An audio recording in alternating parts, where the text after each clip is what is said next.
Hi everyone, this is Luke once again, and today I'd like to start a new segment on ThursDev here, where I analytically break down one significant game-defining mechanic from a popular or well-known game, and detail how it works, its perceived motivation, and my thoughts on its impact on the game it hails from.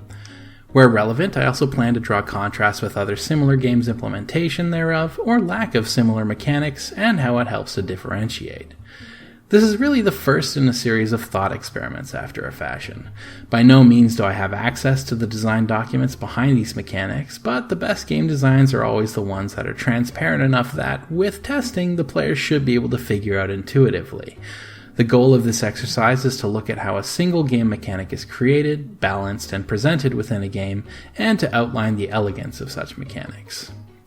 Since we're on something of an Overwatch kick, in case you hadn't noticed, I'd like to start with something fairly fresh in my mind, the ultimate ability in Overwatch, the power that you execute with the Q key, at least on PC, that when executed deftly can potentially completely turn the tide of battle. Because of this, it's fairly safe to say that outside of all of the standard game mechanics at play, this one is particularly significant as it serves as a milestone in the player's personal combat experience. To begin our analysis, let's start with a simple overview of the mechanic. During combat, as a player continues through battle, they're able to accumulate points toward filling an ultimate meter, which is a prominently displayed UI element. Under most circumstances, the meter is filled via dealing damage, but also has a slow but constant rate of growth even outside of combat engagement, to the tune of about 1% every 2.5 to about 4 seconds, depending on the character. The main exceptions to this rule of damage to ultimate gauge conversion are Mercy, whose gauge fills in proportion to health restored on teammates with her staff, and through damage done by Turbulence turrets, mitigating the innate lack of ability of the characters to do significant amounts of damage on their own. Once the meter has been filled, the character is granted one use of their ultimate ability, which they can execute at any time that is unique to each character, but typically either deals large amounts of damage to groups of enemies, hampers their movement, or gives the team a competitive advantage in the form of defense, healing, or additional utility. The gauge is persistent across lives, so the player can die without losing their ultimate gauge's progress, but it resets to 0 when a player switches to a different character. Until an ability is triggered, the gauge remains at 100%, and it's expended and returns to 0 when the ability is used. The abilities are extremely powerful, but many also have weaknesses that can be exploited by the opposing team. As each individual character's abilities are unique and not specifically consequential to this video, I won't be going over each one of them, but instead I'll focus on a few representative samples. One of the most easy to recognize and quantify damaging abilities is Hanzo's Dragon Strike. When his ultimate is fully charged, executing his ultimate ability fires an arrow that travels for a short distance before spawning a pair of spirit dragons that travel in a straight line through walls and obstructions, dealing upward of 200 damage a second to any enemy caught within its damage cylinder. The dragon's mesh is very large and clearly defines the cylinder, and moves reasonably slowly, so the opposing team, if vigilant, should be able to move out of its way. Similarly, Pharah is equipped with the Rocket Barrage, which fires a salvo of 90 rockets over 5 seconds from a fixed position that do 40 damage in a small area of effect each. The ability can be devastating, but she's vulnerable while the ability's in effect, and she's unable to move during those 5 seconds and can easily be killed. Each damage ultimate's power is counteracted upon execution by leaving the executing hero vulnerable or the attack easily dodgeable. In every case, a well-trained player will have at least some opportunity, unless caught completely unawares, to counter this ultimate. Genji and Winston are unable to use range attacks, Junkrat's Riptire can be shot down in transit, McCree moves extremely slowly while aiming, and has to aim for a moment before firing, and so on. In contrast to damaging ultimates, Reinhardt, Zarya, and Mei have abilities that completely stop enemies in their tracks. The execution of each of these abilities is subtly different, but their main function is to slow enemy progress and make them instantly vulnerable to incoming attack. Zarya's Graviton Surge, particularly, can be extremely deadly when paired together with one of the above abilities, or another large group damage ability like Junkrat's Riptire ultimate. Movement hampering ultimates are usually fairly easily dodged, or certain characters have a mode of quick escape. The abilities have less direct bearing on combat efficacy of the executor's team, so counters are more plentiful, generally speaking. The remaining ultimates are slightly more difficult to classify as all belonging to one group, but I'm going to lump them all together as a single utility group. Each of these abilities, instead of contributing directly in an offensive manner, instead supplements the team. Widowmaker's Infrasight serves to give the entire team a wall hack ability, where they're able to locate any enemy via their silhouette anywhere on the map. Symmetra creates a teleporter exit, the entrance of which is automatically placed at the team's spawn point, which allows the team to rapidly return to combat after death, while Mercy forgoes the return portion altogether by instantly reviving all teammates within a radius, if only once. In the case of utility ultimates, there are fewer immediately obvious counters, though the abilities typically also make the executor vulnerable, or in the case of Symmetra's teleporter, the opposing team is notified of the teleporter immediately and can track it down and destroy it before its lifetime expires.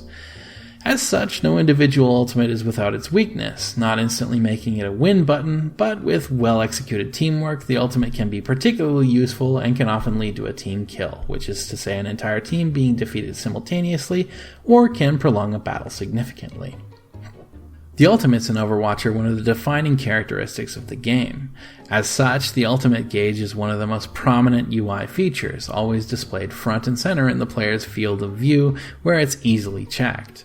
When the ultimate is fully charged, the gauge flashes brightly to draw the player's attention, a specific sound effect is played, and the entire icon that replaces the gauge on the heads-up display glows a bright blue with an aura of special effects to ensure that the player is never unaware of the fact that they have access to an ultimate ability.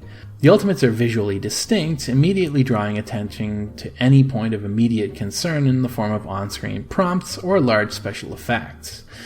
This in part helps to facilitate the opposing player's counters to the ultimates being executed at any time. Each ultimate is also paired with two distinct audio cues, which are also broadcast to all players on the field, depending on which team they're on. Although it's not explicitly stated as part of the game's tutorial process, the player will quickly become acquainted with the individual cues and be able to identify which belong to their opponents and which are friendly. This distinction through audio is one of the most clever parts of the Ultimate's presentation, and a very important facet of the overall design of Overwatch, as, though each team's attack effects are color-coded, in the confusion of battle it can be difficult to discern whether an attack is a threat or not. The audio associated with each ultimate relays a large amount of information to the player, what's being done, where it's happening, and whether it's a threat to the player or not. This audio cue additionally allows the players on the team of the ability being executed to further add value to the ultimate being triggered.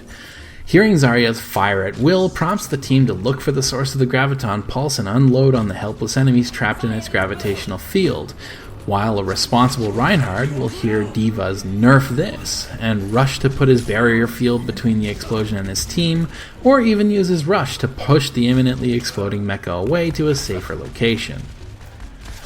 The ultimates are balanced within the game through three individual factors: charge time, counter ability, and investment. Charge time is the most significant factor in the balance of ultimate usage. Assuming a player is extremely adept with a character and is in constant engagement with the enemy, an ultimate can be charged through roughly 15 to 30 seconds of combat. Charge speed is in direct proportion to the amount of damage done, so highest charge potential is typically in the hands of the snipers like Widowmaker, who with roughly 6 headshots can charge an ultimate in 15 seconds. Some rough math shows that an ultimate is worth somewhere in the range of 1,650 damage, as Widowmaker's fully charged headshot does 300 damage to Hanzo's 250, pushing the gauge up by about 18% and 16% respectively. I'm still zeroing in on the exact number, but it's a good place to start. With the varied rate of passive ultimate generation, the rate that ultimates become available is tuned reasonably closely, but it does favor the high damage dealers. As mentioned above, each attack can be countered if the opposing team is ready to deal with incoming ultimates. By listening for the provided audio cues particularly, it's not out of the question for a team to at the very least cut the impact of a hostile ultimate by a small margin. Investment refers to the fact that the player who controls the character charging their ultimate, if they wish to make use of an ultimate, must remain locked into that character while it charges. Changing characters mid-game, which is also a central mechanic of Overwatch, causes the ultimate gauge to revert to 0, and the player has to start all over again. If they're close to completing their ultimate when they die and the team is in need of a role or a counter that they don't already have access to, the player is put in the situation of having to decide between whether they should finish their ultimate or to switch to a much needed new character. The model of the class-based shooter has dealt with ultimates before. The medic in Team Fortress 2 has a slow-charging ultimate ability that temporarily grants invincibility or guaranteed critical hits to the target of his healing beam. But Overwatch has taken this concept and made it a central mechanic of the game, balancing a large portion of their gameplay around the assumption that there will be a tug-of-war involving the use and countering of these ultimate abilities.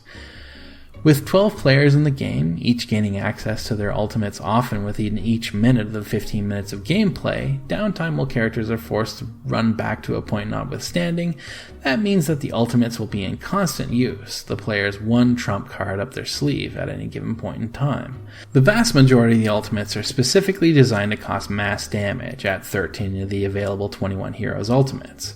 The abilities are weighed heavily in favor of increasing DPS over survivability and other utility, but this is reflected in the gameplay, which encourages, with good reason, constant conflict in controlled spaces. The remainder of the abilities also generally focus on dealing with groups in focused areas in such a way as to facilitate damage to large groups or otherwise assisting one's team in a small space. Of all the abilities, only Widowmaker's Infrasight and Symmetra's Teleporter serve a utility that isn't directly related to doing, mitigating, or recovering from damage. Though even an argument could be made that Symmetra's Teleporter is a method of quick recovery, and Widowmaker's facilitates attacking, though tangentially.